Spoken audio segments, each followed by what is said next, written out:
Okay, so welcome everybody to our Saturday morning, and we have people from all over the place. So if you want to just start in your chat box, tell us where you're calling in from. So take a moment and just tell us exactly where you're calling in from.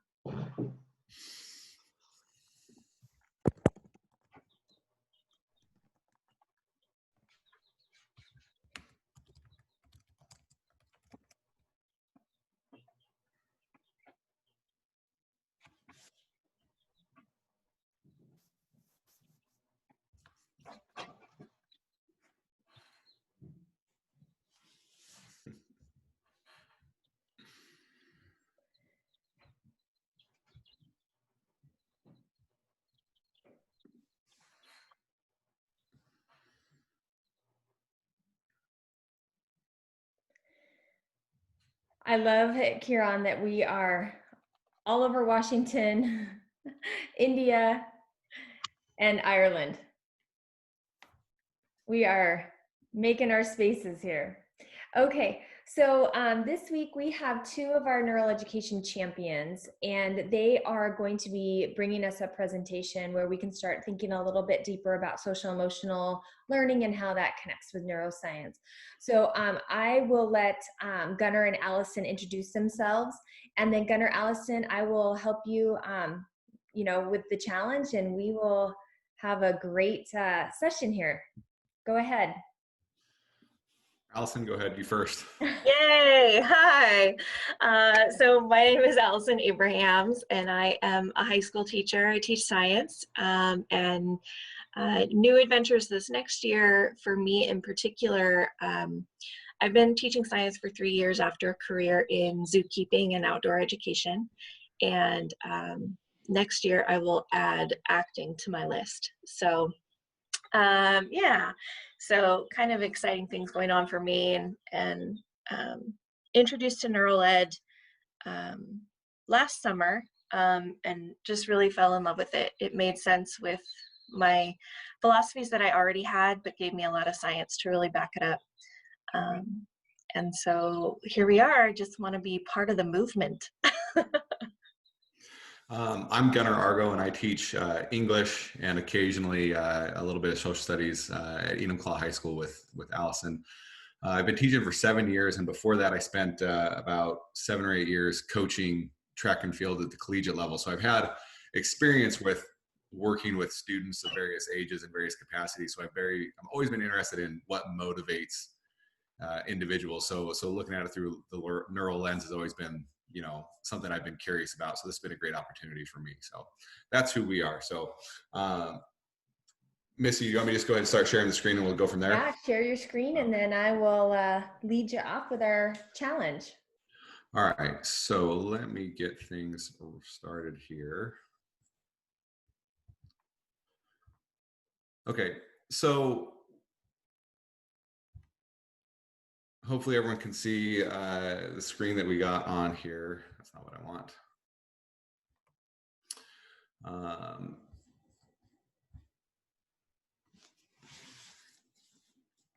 Okay, so is everyone on my screen, the social emotional learning and executive function?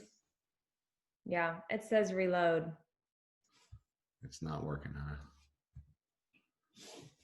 Or nothing yet. I'm taking it. Yeah. Great.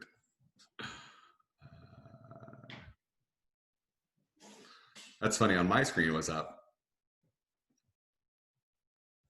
Okay, it looks like it's up now. Okay. Actually, maybe not. So are you trying to present it? Present? Yeah, it's not going to work, is it? I'm not sure. Okay. This is Lori. I can see it. Can everyone see the think about? Yeah. Okay. I can see it. You can? Okay, perfect. So we'll just go. It's not in presentation view. What's that? It's just not in presentation view. And every time I switch that, something happens. So we're going to go with this. Okay. Okay, so what we wanted to do is we wanted to start with kind of thinking about how we can apply this idea of social emotional learning. And when we think about social emotional learning, it's one of those aspects of education that we really don't think about until it's kind of a problem. And so we want to start with that. For you, thinking about your students or individuals you work with, write down or kind of think about your most challenging student or students. Like who are they? Think about a very concrete person that you work with or that's one of your students. And then think about what it is that makes them challenging. Like, what is it that makes this student challenging for you in the classroom, or for you as a student, or for you as a learner? And then what I would like you to do is just in the chat box, type out what it is, like what aspect of their personality, what aspect of their behavior is it that you find most challenging. So I'm going to jump out of screen sharing. So in the chat box, I just want characteristics that make a challenging student for you.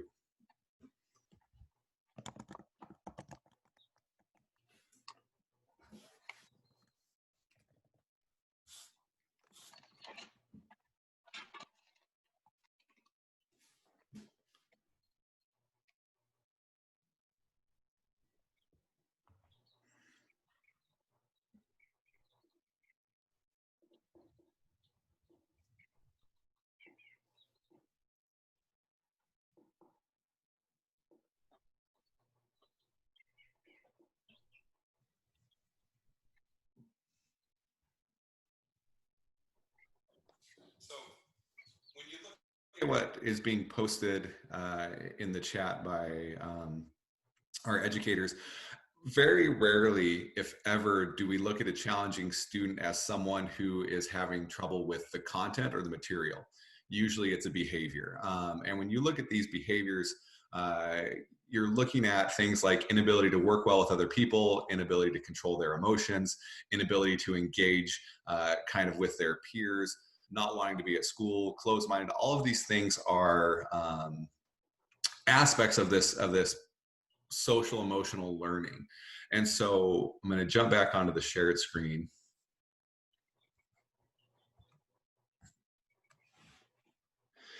And what I would like to do is go ahead and start with our challenge.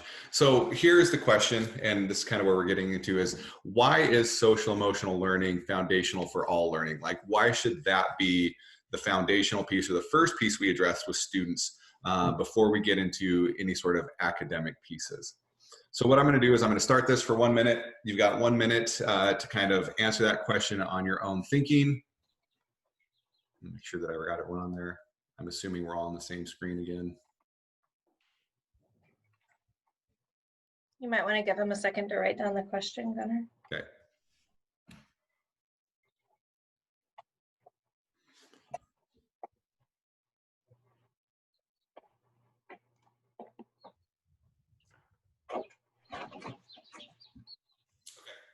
So once again, the question is, why is social emotional learning foundational for all learning? And I'm going to give you a minute to answer that on your own.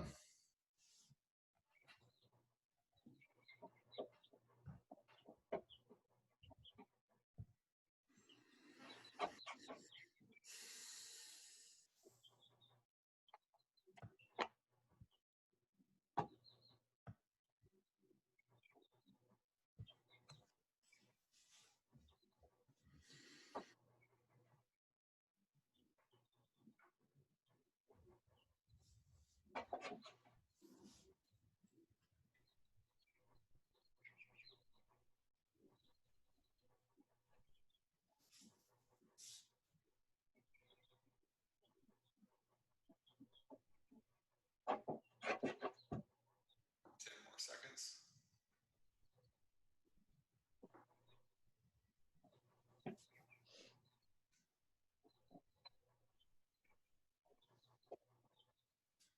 Go ahead and finish up your final thoughts.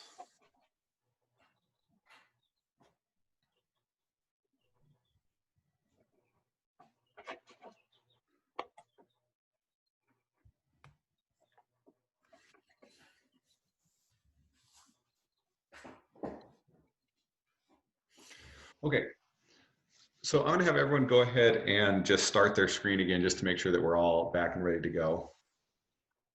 So when you share your video, I'll know you're back with us.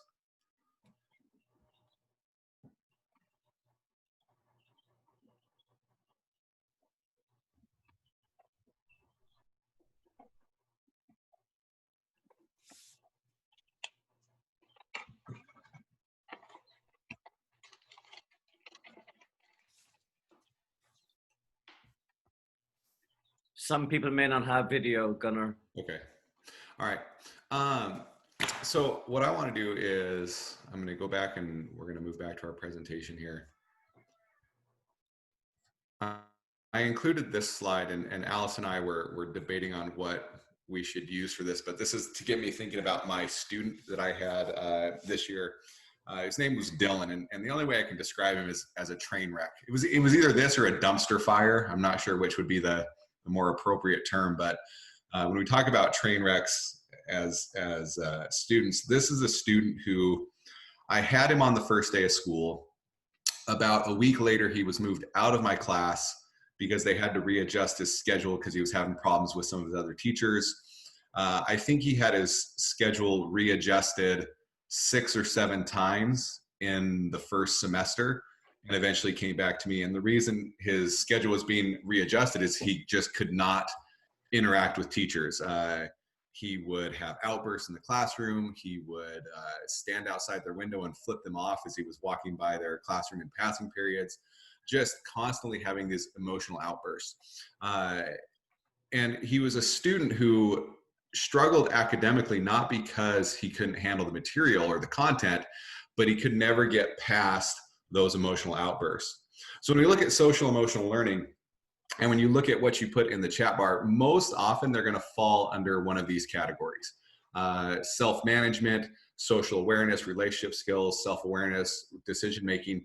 These are all components of social emotional learning, and they have to come first because just like my student Dylan, when he would show up first period, if he wasn't in an emotionally agitated state, he could make it through class. But if he came in any sort of emotionally agitated state, his opportunity for learning was done. Like he would disengage, he would check out, and he wouldn't be there. All right, Allison, I'm going to let you take over this next part.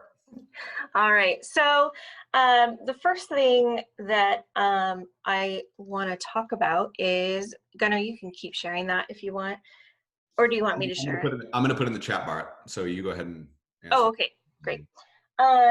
So the idea is that a lot of times, and in history, and hopefully you got a chance to watch that video with Dr. Imardino Yang, that we have so tried to separate emotion from education.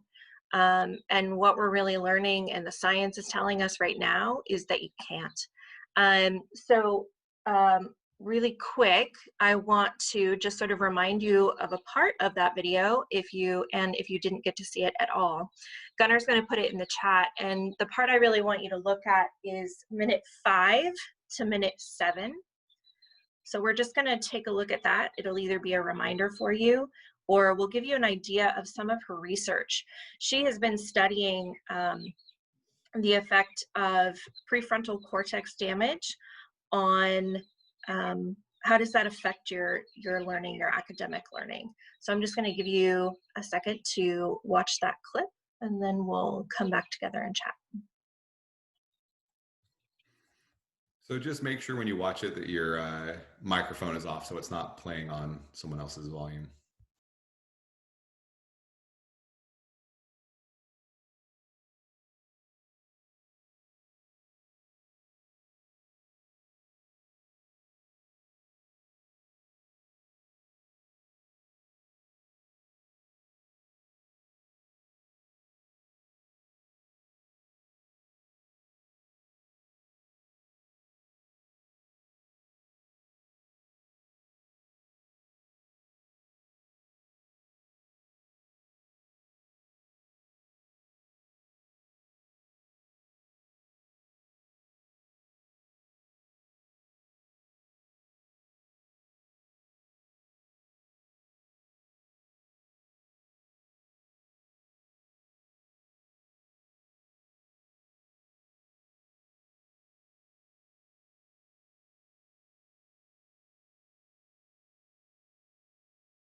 And I can tell a couple people have finished up. If anybody needs more time, feel free to type that in the chat box.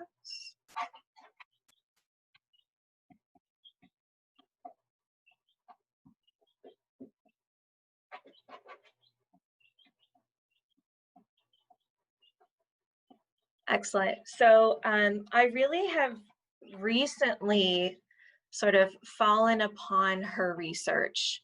And it has just really been able to support a lot of my own personal theories in classroom.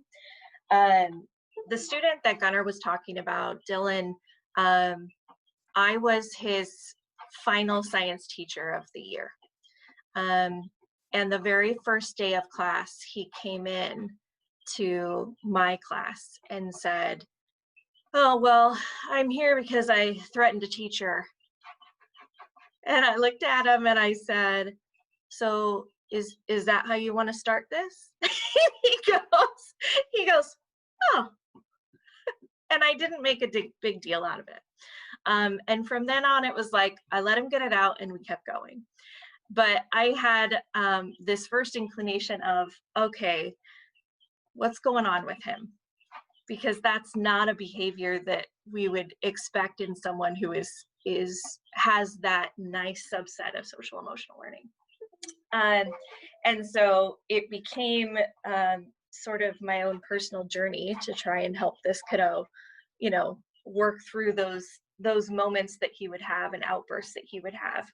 And what I hear from Dr. Imardino Yang is this idea that academic learning is not separate from social emotional learning, and that we need to be able to harness not just the hijack state that he was in and helping him get out of that hijack state that he was in, but we also then have to go that one step further and sort of harness that emotional tie that he has, because whatever's happening to him in that moment is so much more emotionally important to him that he can't focus on the learning.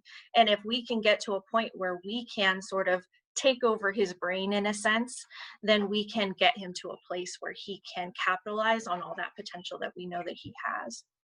Can you move to the next slide? So there have been, and much to my surprise, right, when you go and look at this, there's actually a lot of research out there that when you have truly formed social emotional learning programs that are research-based, that students who have them succeed at an academic level far more than those who don't. And so I've sort of put this graph together so you can kind of see the difference here in these different categories. So with academic scores, the research is showing that it's about 13 points on average that students will score higher when they have experienced some sort of social emotional learning in their classroom. Their graduation rates are higher by about 6%, and then even greater are their college graduation rates. They're more likely to graduate from college. And then the last one, if you're monetary minded, which a lot of our public officials are, a good one to know is that your ROI on a student who's had social emotional learning as part of their education, the return on investment ratio is $11 to 1, which is pretty astounding when you think about where these students are going to be contributing in society at some point. So it's not just about helping them through their academic period of their lives, but it's something that stretches into, as we all know, into our adult lives and into our adult relationships. And I think at this point we understand as educators and as people really the importance of social emotional learning, but the tough part for a lot of us is, okay, great, how do I get my kids to pay attention? How do I get my kids to care? And so I'm going to pass it back to Gunnar because he's got a couple things that he does in the classroom and things that he wants to share about that piece.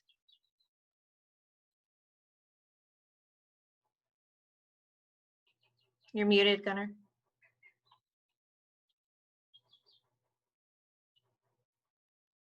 Mute it. Okay, so one thing that I do with my class, and I'm going to skip through a few pieces of this because we're kind of running short on time, and I want to get to the main pieces, is I have something that I do with my students on Monday called Metalog Monday. And Metalog Monday is a break from a lot of our academic work, and it's just a chance for them to think about their thinking. We talk about being introspective. We talk about a lot of these social emotional skills. We talk about the learning process that they have. And one of the activities that I have them do is I have them go online. I have them look up what are the skills that employers are looking for. Like what is it that you are expected to be able to do in the workforce? And then I ask them to create a second list of what they're learning in school. And inevitably, there is some overlap, but there's a lot of difference. So students say, well, we're learning, math, but employers want me to be creative. I'm learning, how to punctuate sentences, but my employers want me to learn how to manage my time.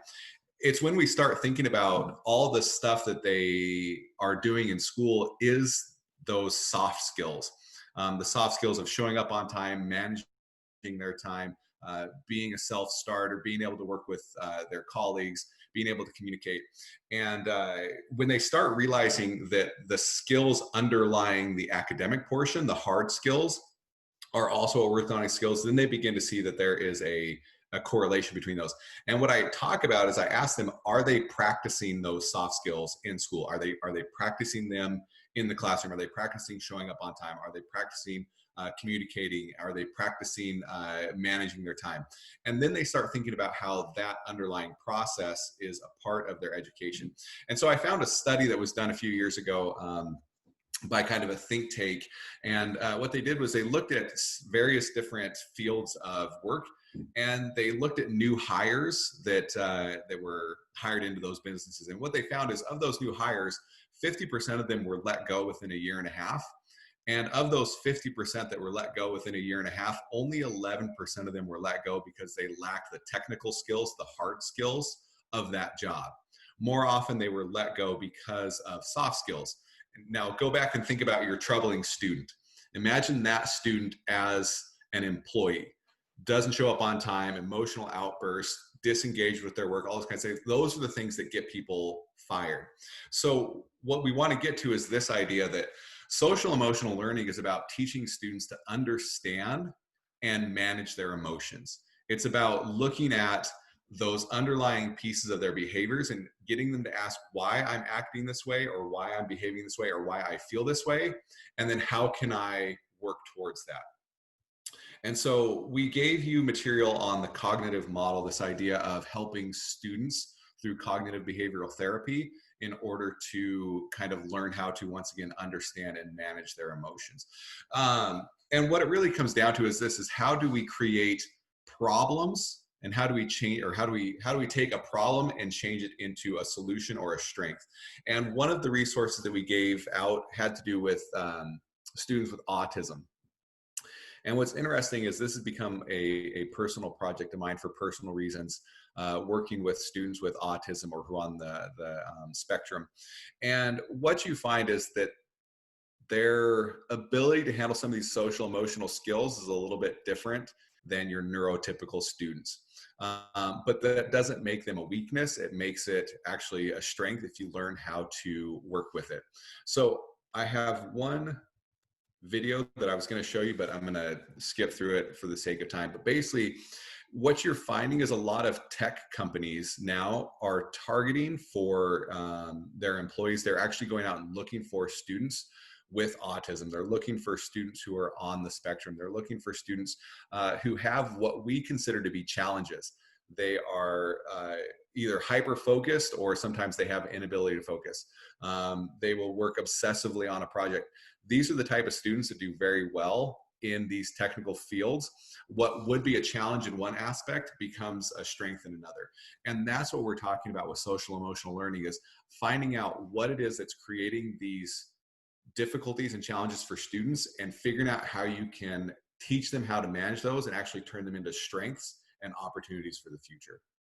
So I think we're going to turn it over to Missy at this point, if we're going to go into breakout rooms, or Allison, are we going to do the revised thinking portion there?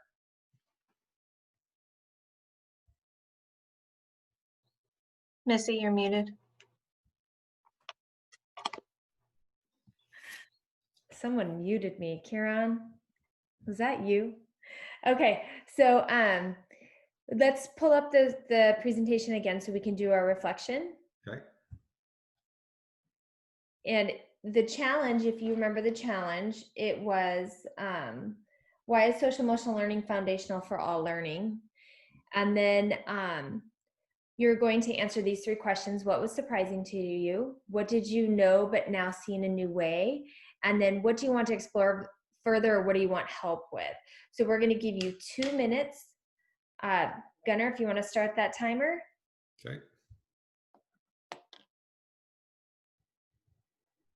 Begin.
Seconds.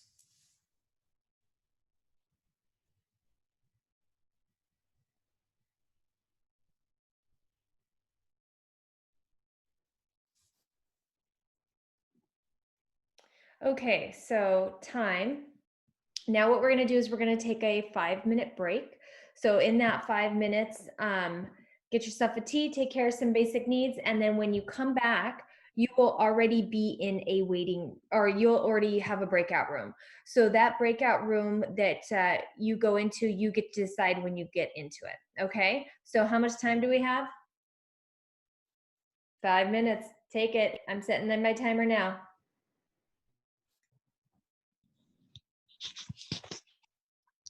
Hey, Missy.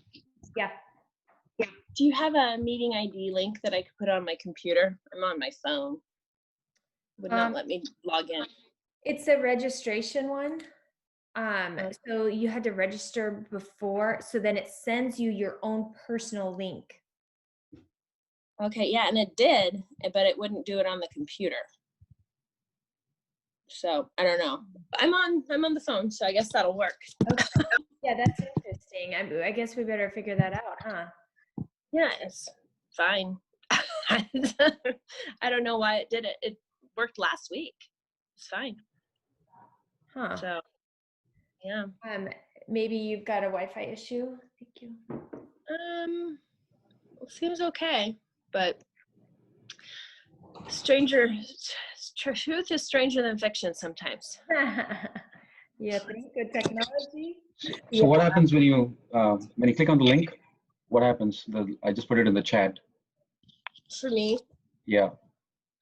well, when I click on the link, I'm trying to get on my computer is really what's kind of happening here.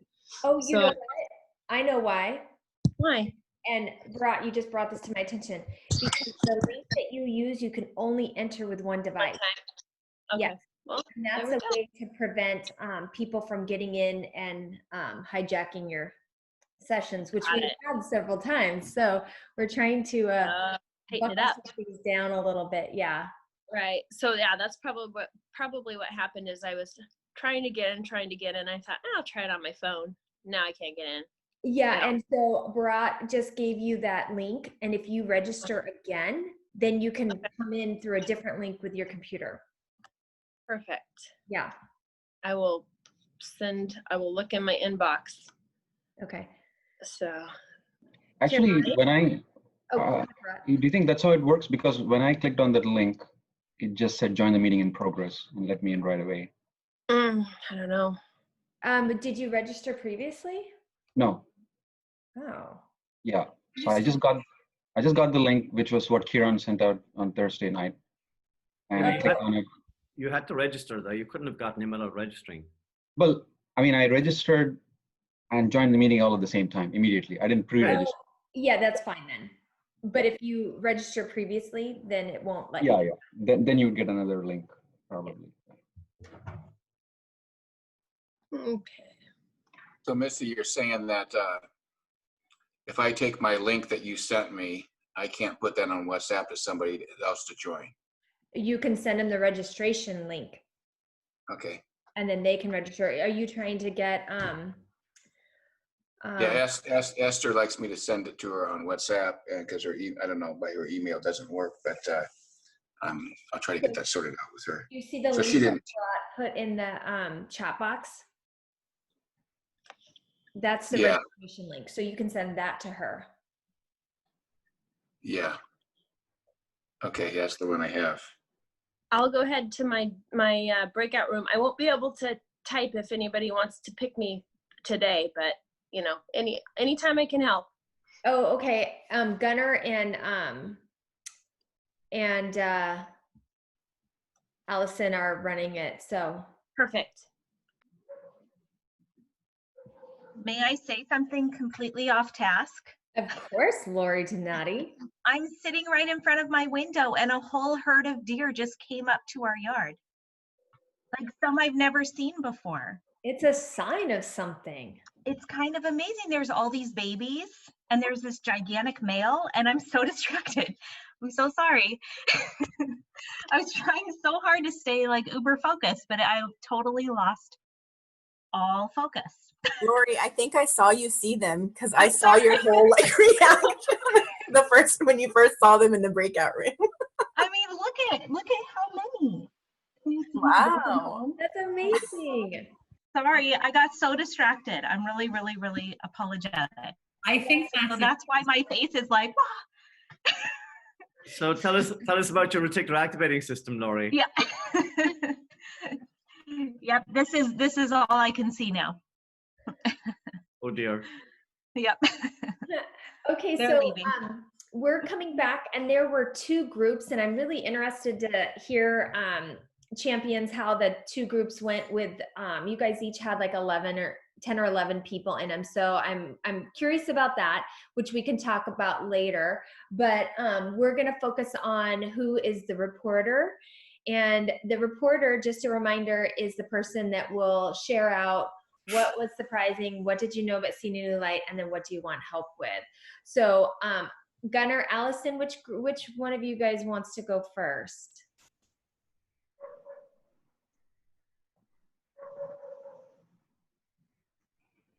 I'll go ahead and go first. So, so our group, we really looked at some of the things we wanted to know more about. And one of the things that we want to know more about is like you said, working with the students who basically, when you talk about social emotional learning, it's really a process of the executive function. And a lot of our students are either still developing that executive function or have some sort of neurological component that might make that more challenging, whether it's, like I said, autism or ADD, ADHD. And so one of the things we want to explore more is how do you actually develop those? Like, how do you actually improve that social emotional learning? How do you actually make students? One of the things that was important that was brought up by Patrick was the idea of attention as a commodity. And I think that that's one of those things we also need to pay attention to in schools. And I've talked about with my students how when you see a student on their cell phone, I try to explain to them that apps, whatever app they use, makes money off their attention. Like, your attention is valuable. How do we help students with that cognitive function of understanding their attention and focus and actually using it directly, as opposed to having it be something that is wasted or something that is just kind of given away? And so we talked about how Tabitha brought up the idea of picture brain versus word brain. I think that was Tabitha. And how students look at the world differently based on their kind of neurological makeup, and how some tactics that are used, and it's the orchid and dandelion thing repeated over and over again. Something that works for your minority student groups is going to work for your majority student groups as well. So being able to implement those things in the classroom. So those were kind of some of the pieces we brought up in our group. If I missed anything, feel free to shout out someone who was in there. So what was your question as far as what do you want help with? Give us one of those questions. I think the question that we want help with is what are specific strategies and why do those work? Like, how can we implement them, and what's actually going on that's going to make those effective for students to increase their social emotional learning and their ability to, like I said, understand and regulate their emotions and create better focus and attention for them through a time. If you look at Bruce Perry's research, he talks a lot about basic needs. And we've talked about this before, where you've got your Maslow's hierarchy of needs. And on the bottom, for a lot of people, it's things like food, water, shelter, right? But for our most sensitive students, we have to remember that that bottom rung is social attachment. And if those kids do not get social attachment, especially when they're younger, then those pathways haven't developed yet. And Bruce Perry talks a lot about the heartbeat. And so when you hold a baby, we don't just hold a baby like this, right? We sway, we bounce, and those things we are automatically doing to a rhythm. And that rhythm is our heartbeat. And so bringing kids back to that, if a kid either needs more of that rhythm or they didn't get enough when they were developing, then we need to bring that back. And his research has shown that by bringing that rhythm back, then you can actually go back and rewire the parts of the brain that needed that in the first place. And that's why we do things like bouncing the balls. It's that rhythm that happens. Kieran, you want to add to that? I was going to ask Tabitha to speak about the word brain versus the picture brain. Could you talk about that, Tabitha? Yeah, I was just that we were talking about like what kind of gen ed supports help a student who has autism or a student who has like similar challenges, neurodiversity.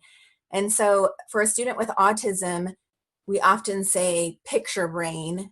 And so they need to see pictures. They need to have seen something to be able to conceptualize it or think about it. So if they haven't seen it, it's meaningless to them. And like Gunnar was saying, they hyper focus on the things that are their preference and their interest, and everything else seems like it doesn't matter to their world. So they just don't focus on it. So I was saying that if we, one, include their preferences and interests in their like schedule and in their work and things like that, then it helps them to focus on it. And two, classrooms are word-based. And if we bring some of that visual support into the classroom in general, not just for a specific student, you're not only going to catch the attention and the executive functioning of your neurodiverse students, but also your ELL students and many other students, like students who've experienced trauma, students who aren't accessing their executive functioning skills. That puts a structure, a physical structure in place so that they then can, one, access their executive function, and also it strengthens it because they're myelinating that pathway to be able to use those structures and visuals.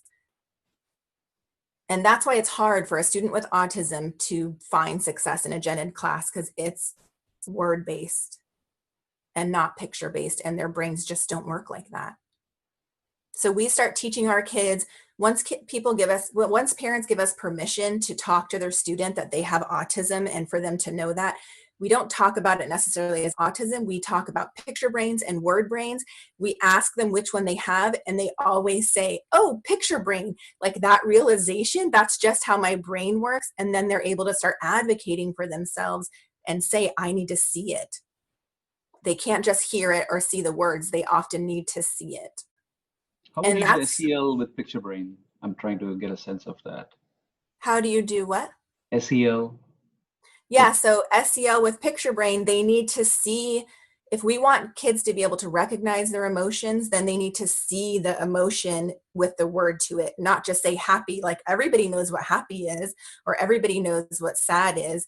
They need to see the pictures of those things. So like actually having visuals next to the words.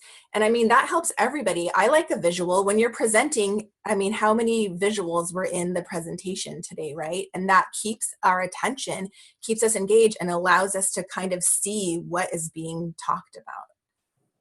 So it's not just like an elementary school thing, it's straight through. Visuals help our brains to be able to connect to what's being said. Notice how Laurie DeBatty showed us her phone with the picture of the deers on it this morning. Otherwise, it was just words. But as soon as we saw the pictures, we said, ah, look at that. And some of us could have imagined the deer, but if you were picture brain and you had never seen deer in the grass in your front yard, you couldn't picture it. And so seeing that picture would put that in your head. Now you've seen it before. Now when someone says deer in my yard, now they have something to access. And there was an awful lot more too, because we saw Laurie's yard. We saw the trees and the grass. Say, wow, that's quite a yard. It's not my yard, which is not that kind of a yard. One of the things that I found so powerful when I was first training with Tabitha and learning some of these concepts of how to support students who have picture brain is when we learned that when you're developing a schedule for students, we often do talk about using a visual schedule, like with images of where the student should be at different times of the day. But actually that starts way back with a student getting what's called an object schedule, right, Tabitha? Am I saying this right? Mm-hmm. And so some students don't start with a picture of where they're going to be. They start with an object that helps them understand where they're going to move their body. So if they're going to go to a table where they're going to learn about math, they're going to take like a dice or a foam number or something like that. They don't get an actual picture of math or the table. They get something that represents an object they can hold, and that they take to that space. Or when they're going to go to the reading center and it's time for them to do that, they get a book that represents go to the reading center. And that's taught, you know, way back. And once they have that concept down, then they can take that three-dimensional object. You can begin to train them and their brains to understand that three-dimensional object in a two-dimensional image. And then they can take that two-dimensional image with them. And once you train that, then you can turn that specific image into a schedule where that image is embedded into a system for them. And so there's all these steps that some brains need us to very specifically articulate and myelinate for them. And it's that same way with emotions. The flat photograph of someone smiling doesn't give the context that many picture brains need. And so you do it with mirrors or with joint attention training on how to look at people's faces, right? And so gen ed teachers are really good about going one step back, right? So I'll move from text to a two-dimensional image. And they say, I did that, and the kids still couldn't do it. And they forget that there's all these steps even before that we sometimes need to go back to for students. So you're really talking about Piaget's work on going from concrete to... Yes. It's exactly what it is. We say concrete student. What she just described is the most concrete student to have to start with an object schedule and then going to abstract and and a gen ed classroom is pure abstract typically. Yeah. And that's an awareness that I think special education teachers have, but general education teachers really don't.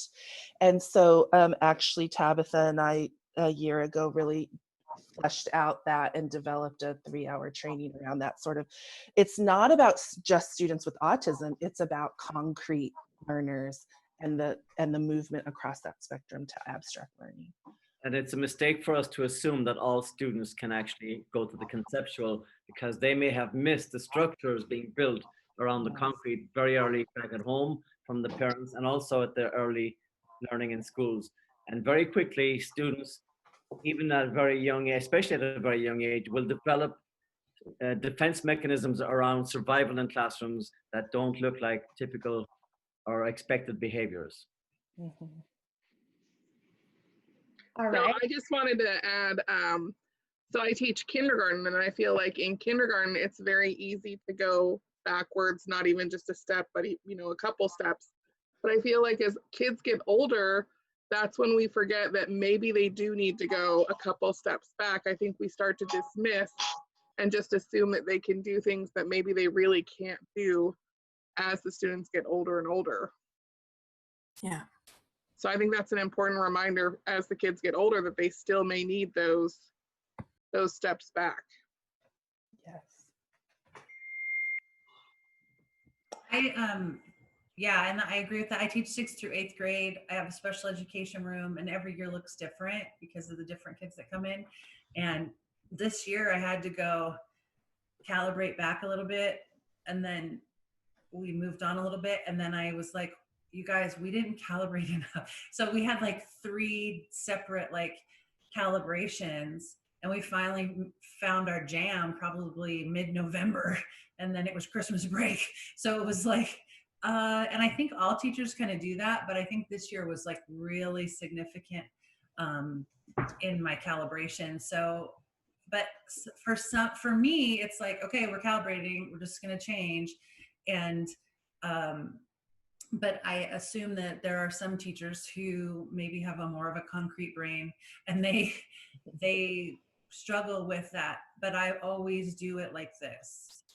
And most of my students do it like this. And so to teach to the edges, I guess is what we're calling it now, getting those marginalized kids, reaching for everybody is going to cause more flexible thinking for all of us. And so I hope that we can help people do that. So Mary Catherine, when you say teaching to the edges, did you make that up, or are you following some?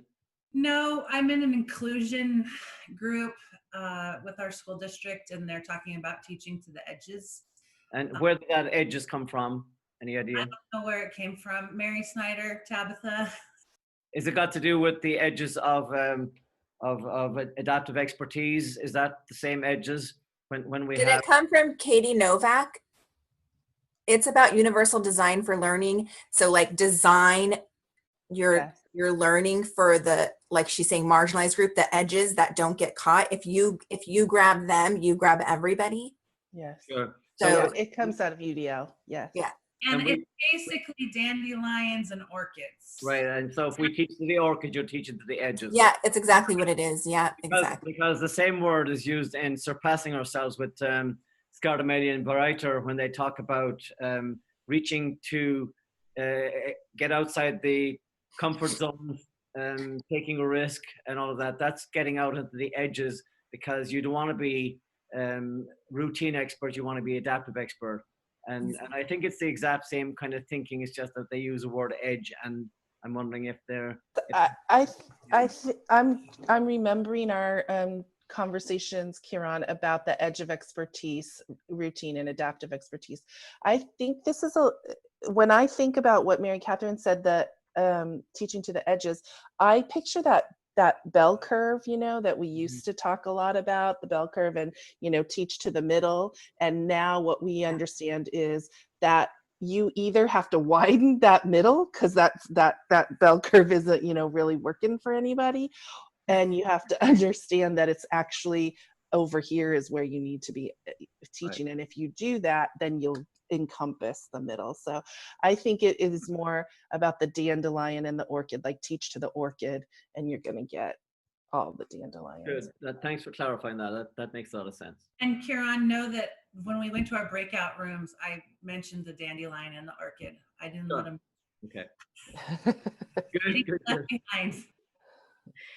Okay, so Allison, do you have a reporter in your group? Yeah, Audrey. I'm the reporter. So we had a lot of different things that were surprising. So one of the things that we shared was that we've taken the emotion out of school, but we really know that kids need this first before anything else. Pacing guides make academics more important than the learning and the social emotional learning, so that kind of we put the academics before the social emotional learning, but we know that learning happens within the context of relationships, so that's really important. That there's actually a monetary value that's connected to SEL. That was new learning from some of our group.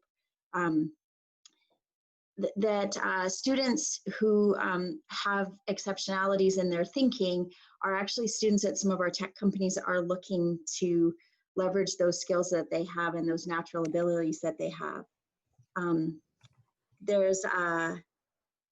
It was amazing. It seems a little bit like common sense, but that it's amazing to put like an actual monetary value on the social emotional skills, and that lack of happiness decreases productivity in the workforce, and that many people are being fired for not having those so-called soft skills. And then some of the new way was co-regulation with students mean they're ready for academic learning. And that the video talked about having no emotion means that there's no memory. And so I think we had talked about how, when we're walking and listening to a book, we're activating positive memories with the learning activity of walking. And so we're kind of myelinating that pathway when we're doing those activities together. The monetary value is important because that's what drives a lot of our decision making. If we think about all of our leaders, those are they're looking at these kinds of things in the dollars and cents. So it's helpful to be able to give solid data that investing in social emotional learning has an impact on the outcomes that we're looking for. And then it's learned, social emotional learning is by being modeled and co-created and co-regulated with each other. And then we had quite a few different things related to exploring further. So is social emotion learning correlated, or is it caused, right? How does that work? So it's kind of like that chicken and the egg question a little bit. And then we forget that knowledge is rooted in positive connections as well. And then we wanted some more help around the cultural regulation and experiences. And I know Allison has some resources that her district and her teams have created that maybe she could share. And then we had a question around, what do people outside the USA call social emotional learning? We had a question, is it called positive learning? Is there, what do you name, do we even make sense when we're calling it social emotional learning? And then there was also explore further that idea of like harnessing emotional energy rather than regulating emotional energy. That was just a really nice different frame on what we usually think about as co-regulation. And then I know Barath had a couple of questions that I think might be helpful for him to share we could hear his voice. Yeah, I have two questions. The first one, Allison and Gunnar, what happened to the problem student you described? Did he really get better and graduate through SEL? Well, I mean, he passed freshman human biology, so I suppose that's a win. For me, as an educator, that emotional piece is the most important part for me. And so for me, the win with him was for him to be able to come in and to be able to express where he was at in the moment. Like, today I'm going to be able to engage, or today I'm going to need to sit in the hall in my yellow chair.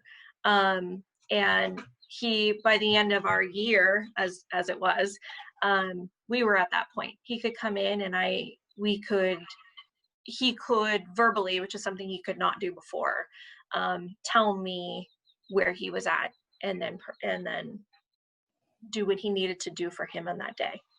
So he may not have met every other milestone academically of every other student, but he certainly met more milestones than he would be if he hadn't learned socially that SEL. We hadn't built that relationship. He certainly wouldn't have gotten those milestones without it. And what I would add to that is that's one of those tricky things I think we need to avoid as educators sometimes, is looking at what a student needs during their time in our classrooms. And what I mean by that is we have this idea that we have these set standards that students need to make. And what I'm coming to realize is it doesn't matter if a student knows algebra if they can't handle communicating with a colleague. It doesn't matter if a student knows how to write an essay if they can't emotionally avoid breaking down in a class period. So once again, that idea of, did he meet all the standards academically? No, but at least the door is open where now he can start moving in that direction as a student. And I think about that, going back to what was in that graph about why people lose jobs. More often than not, it has nothing to do with what they know or what they're capable of in terms of technical skills. It's their interpersonal skills that usually lead to that. So if I can help a student improve their interpersonal skills, then they'll have an opportunity to at least grow in a technical area down the road. But without those interpersonal skills, without that social emotional learning, they're stopped. They're done. Like it doesn't matter. They'll never progress beyond that point. So he's I'll just say this, he's a freshman this year, so he's still got a long ways to go. Hopefully we can continue to work on that. So can I add something to that too? I really appreciate Allison's answer and Gunnar's too, because I think part of our work as social emotional learning educators and neuro educators is redefining the markers of success. Right. So when we ask the question, like, how's that student doing now? My response doesn't have to be, related to, in Washington, we have this Washington State report card that supposedly tells you, how well a school is doing. And it measures all these particular things. But a year like this year, where we didn't take this typical standardized tests, and we everyone's grade was whatever they got in March and all those kinds of things. It's like, this is a prime opportunity for us to redefine what we mean when we say success. And I think we have the neural lens gives us the markers, the alternative success markers that we want to start elevating, and we want to start helping school board and community members recognize these are actually the success markers that we should be measuring. And so I think both of your answers just really pointed to that, and I think when we have the science, then we can start educating other people about why we would shift what those success markers are. Thanks, Mary. Bharat, did you have a second question? Yeah, the other one, I think you kind of answered it, so I'll skip over that. But I'll go back to what Audrey had asked as one of the things we need help with is like the Monday, what did you call it? Something, right? Gunnar had a name for it. What do you do there, and how do you make that connection between how important this stuff is, so the students actually internalize it and they can take it with them to wherever they go? So I think that this is about trying to communicate with students, like I said, where this value comes from. And that chart that Allison showed about how the social emotional learning leads to increased academic performance, leads to increased access, education, all this kind of stuff, graduation opportunities. It's really about, I think, especially with students are looking to the teachers to help them, guide them towards what success means. Like, they're looking for our definition. And if we can get away, like Mary said, that defining success as just a letter grade. We need to explain to students that a letter grade is an arbitrary marker. It's a valuation of one thing at one time. Skills, behaviors, beliefs, those are things we need to work on. So what I do is I call it Metalog Monday. It's metacognition kind of tied with journaling and kind of looking at this idea of helping students be more introspective. And I think that's one thing that we need to really think about, not just in the school level, but every level. Like reflection and introspection are the primary drivers towards growth and development. Without the ability to be introspective and reflect, we just keep repeating the same thing over and over and over again. Like we have to consciously think about it. So what I do is I have them look at, my goal is to get them to at least begin questioning why they think what they think, or what got them to believe what they believe, what drives their motivation. And one of the things that I try to tell my students is there are 3 things they need in order to learn. You need to, one, first believe you can learn. If you don't believe you can learn, then you're going to stop. Then you have to want to learn, and that's value. Like that's understanding why you value what it is that's in terms of content or skills or whatever. And then you have to have the skill of how to learn. But each of those is reliant upon the other. And my first priority is trying to get students just to believe that they can learn.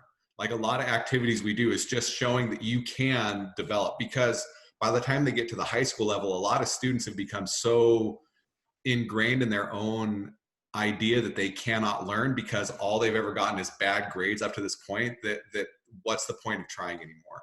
So I think that if you want to look more at some of that stuff, a lot of resources I throw at them is just trying to get them to be introspective, and then also change their mindset from that fixed mindset to that growth mindset, and helping them grow. And when we talked about that, we talked about it as time. And the way that I tried to explain it is, I'm more than happy to give up a day a week if it makes them more productive the other 4 days of the week. Like that's where I think we need to shift our perspective, saying we need to make them more productive in the time that we have them, not just keep hammering the same time over and over and over again. So I don't know if that answers your question, Brath, but if you want, you can reach out and I can show you some stuff that I do with them. And I like to rephrase that and say that it's not giving up 1 day a week. It's like focusing on social and emotional 4 days a week and having 1 day for academics. You know, it depends. Some children need 5 days maybe of social emotional, some need only 2. But if you teach to the orchid, we should be able to include the edges, as we just said. Mm-hmm. Thanks, Gunnar. That was fantastic. And Bharat for the question. I just want to put this piece on record as well. Dr. Yang's video was very good. Thank you for that as well, sharing that with us. And the way she introduced herself at the beginning, I don't know if you caught that she called herself an affective cognitive scientist, a neuroscientist, meaning that she was involved in emotions.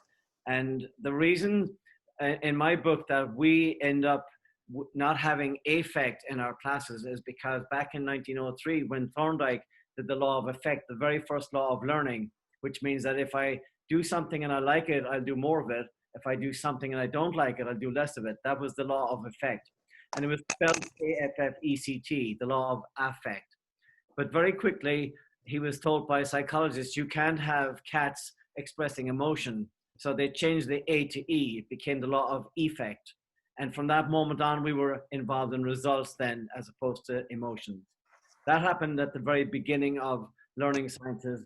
And now we're taking it back and putting the A back in the learning sciences. We're all affective psychologists. I'd like to say something. Is this Tom? Yeah. So, you know, I'm not an educator, but I'm trying to pick things up as we go. And this whole idea of social emotional learning being the foundation, what comes to me was what Karan told me early on was we're switching from, you know, food and shelter being the basis to love and a sense of belonging. So it seems like what you're saying is that emotion makes the connection to bring the child into wanting to be a part of, because maybe they don't get that emotional connection in the home life or whatever, especially the orchids or whatever. Would that be a true statement? Are you talking about the stuff with Bruce Perry? Well, Yes, I think he is. Yeah, perhaps. referencing the reimagination of Maslow's hierarchy. Yes. Yeah. So Maslow's hierarchy of needs. I mean, we've seen that triangle, right? And the bottom. Oh yes. That's what I'm talking about. It's got the basic needs, which are food, water, shelter, and then when you get to the top, it's self-actualization. And the Maslow's hierarchy of needs is actually not a research-based thing. I don't know what you call it. It's not. He didn't do research on it. It was just something that people went, "Oh yeah, that's fair. You have to have your basic needs met before you can be self-actualized." But what Bruce Perry's doing is he's actually bringing in the neuroscience and saying that we have some students, and we would call them our orchids, or we have people in our world, we would call them, our people who have shorter serotonin transporter genes, so they have less access to things like serotonin. These people need their social emotional needs met first. And the example that he uses is kids in orphanages who refuse a bottle. Now the child got all their basic needs met. They have a crib, they have a roof over their head, and they have food to put in their belly. But they will refuse the bottle and become a failure to thrive because they don't have their social emotional needs met first. And I'm sure we've all been in a space where our social emotional needs were not met, where we're not going to eat. We're not going to worry about the roof over our head. We're more worried about that relationship. That relationship is the most important thing. And we have kids come in every day where that's the most important thing. And when we say things like, "What's your problem?" or, "You got a roof over your head, you're fine," we might need to start looking through a more neural lens and start looking at that social connection that some people absolutely require before they can even access their basic needs. And sometimes there's rules in the school that says leave it at the door. When you walk into my class, leave it at the door. Guess what? I want it in my class. So we've got a few minutes left. I just want to make sure there's room for people to talk. And we don't have to finish at 8:30 on the spot, but if people need to go, we want to be kind to them and let them go. But if you want to stay along and talk, we're here. So let's finish it up then right now, Kieran. So it is 8:29. There's absolutely no need to hang out with us. But if you do have questions that you still want to get answered, by all means, please hang out. All right, Gunnar, Allison, thank you so much for presenting today. We appreciate you so much. And then we will see you at 10 o'clock for our champions meeting. Are we going to meet tomorrow? Oh, yes. So Gunnar and Alison, we usually do a one-word wrap up for our long-term potentiation. And we always meet on Sunday morning when we can, and we will tomorrow morning at the same time on a different link or the same link, Missy? Let's try the same link. Okay. Kristen, will that same link work again? If you can go in quick and edit the meeting, if you make it a In Zoom, recurring. we need to have a new one. Okay. I would do a new one. Okay, I'll do a new one. So I'll send out a new one after this meeting, and then Kieran can send it out to everybody. Okay, so right now then people need to go on their chat and just write in one word that summarizes how you feel about this morning's discussion, and then tomorrow morning come back in and we will all talk about that.